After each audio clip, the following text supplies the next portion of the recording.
Hi guys, this is Petal. Thanks again for tuning in to another one of our videos. Right? In the words of one of my mentors and friends, the first loss is your best loss.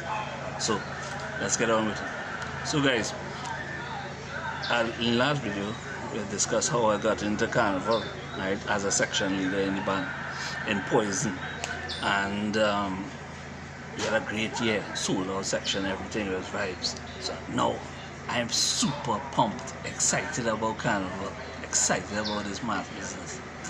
And next year coming around, the girls that I was partnered with, they decided that they no longer wanted to do Carnival, they didn't want to continue with the section. So I had to go to Poison and apply to get my own section. I didn't get a section individually. I ended up another friend of mine, she was also wanted to get into the band to do a section, and she and I kind of linked up and we teamed up to do the section. When we teamed up now, I was thinking how we're gonna market this, and I was watching the whole scenes from the first year with the whole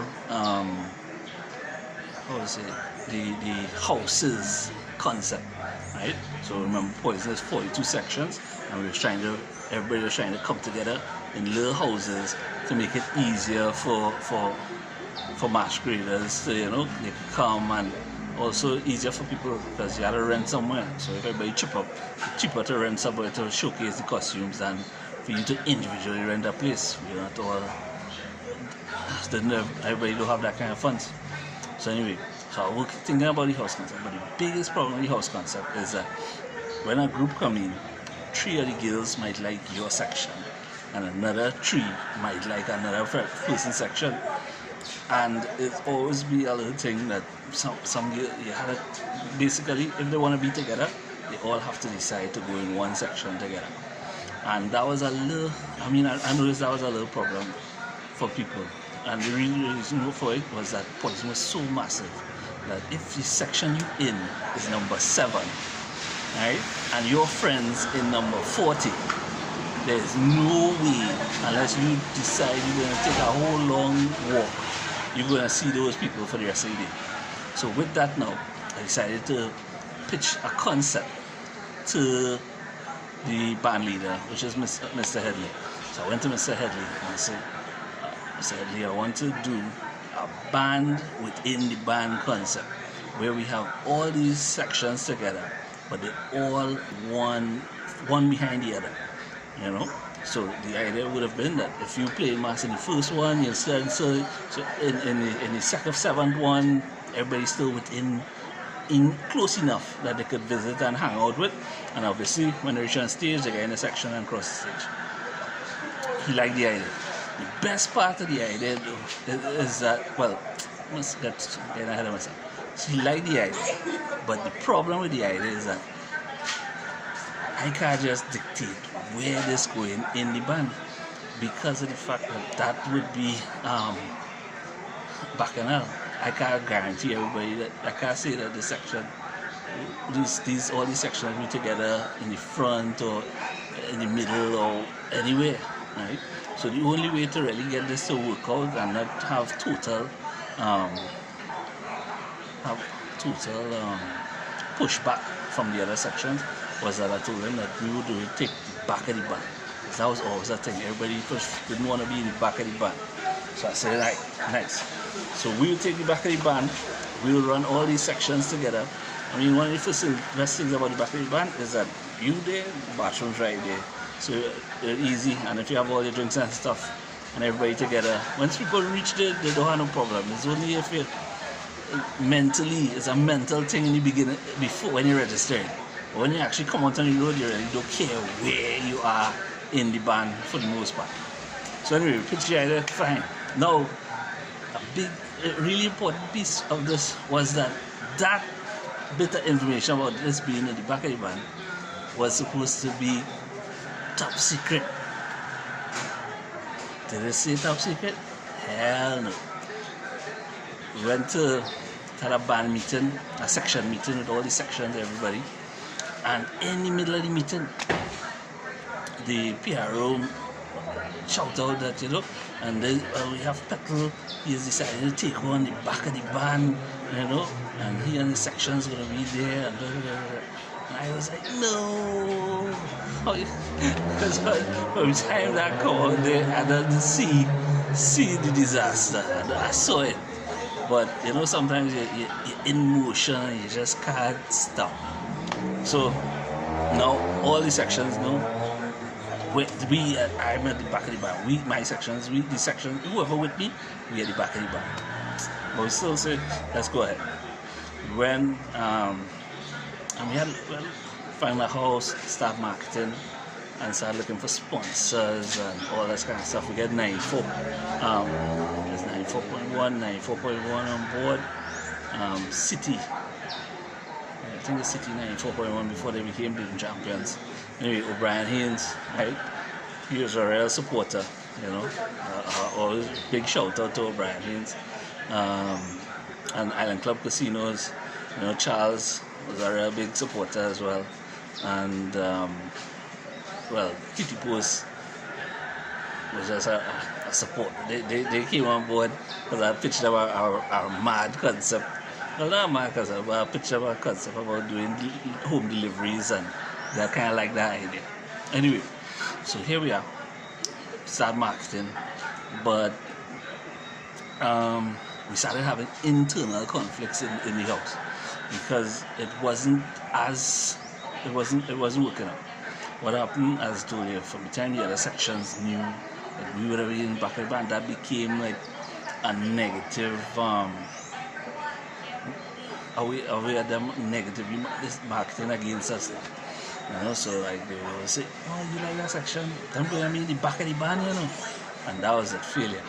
Anyway, so, and with that came conflict in the section, in the house, because I ain't lying to you, a lot of it was probably my fault too, you know, because I had another between Mr. Headley, and he was telling me, you know, I need to make sure and clearly explain to the section leaders, you know, what their role is and what my role is, and you know, and I never did that. It was failure.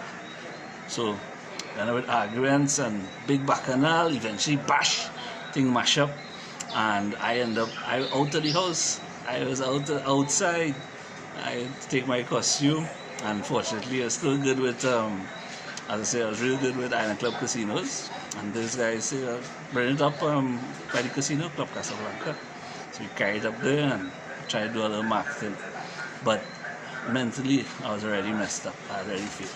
On top of that, my costume was shit. Hear what happened? Oh gosh, this video will be a little long, but hear this out. Right? The costume was shit. And I want you all to this day, I tell the section leaders this. Understand, you are not a designer. I was not a designer. I was a cheap bastard, and as such, I tried. You know, everybody thinks that carnival is just take some beads and wash, throw it on a costume, and it will sell, and people will love it. And I'm telling you, it will not sell. It will sit there, and it will be a load of crap. And you'll watch it and you'll just have to say, oh, you'll find all the excuses other than to accept blame that is your poor design. So I designed a very poor costume. If you look back, and I'm not even going to tell you the year, but it was the last year Poison. Anyway, if you look back, the last year Poison, and you look for Euphoria Obsession, you will see failure written all over. Thank God for the 30-something people that did register. Love you guys to death. I mean, you know, because you'll still save the day a little bit. But I only sold 30 something costumes. It was real disaster. And yeah, so back to the story. The road came, and the band went out on the road, but otherwise everything it was a colossal failure. And I did what any person facing absolute defeat and depressed. I went home, and Ash Wednesday, conceived my child, my first child. And that was it. That was the last time we did carnival. For the next 2 years, I just went and licked my wounds and focused on the bar business for the next 2 years. So, guys, that to be said, that two things you gotta understand. When you go into a competitive environment, right? When you're in a competitive environment, you have to make sure you fully know what you're doing, right? You know all aspects of the business and you understand it fully. Otherwise, because you understand it so that your competitors gonna be coming at you all the time, always looking for a way to put you down, to fight you, to defeat you, to beat you in business, right? So you have to always be thinking of how you could stave off, keep your competitors at bay, right? And the next thing is that the idea was good, right? The idea of doing the band was good, but the execution was terrible, and this might happen to you a lot in your business, that you have a lot of ideas always coming at you, and you have to now focus on taking these ideas and executing them correctly to bring them into reality to grow your business. All right, so I hope this was helpful. It was a little longer than I planned. Thanks again for tuning in. Hit me a subscribe. Look out for more videos to come. Take care. Bye.